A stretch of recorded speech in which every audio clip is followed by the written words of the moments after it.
C'est un cauchemar. Il y a pas si longtemps que ça, on a tué 1 million de personnes sur un mensonge.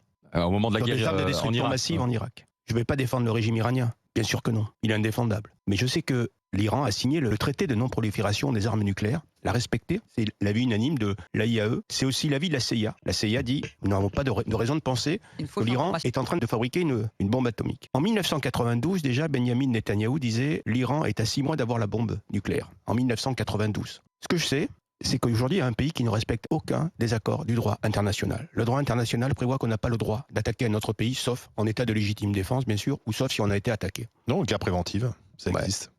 Oui, avec l'autorisation de l'ONU, je suis d'accord. Je ne crois pas que l'ONU est validée. Israël bombarde... alors, je ne vais pas employer mes génocides parce que ça choque.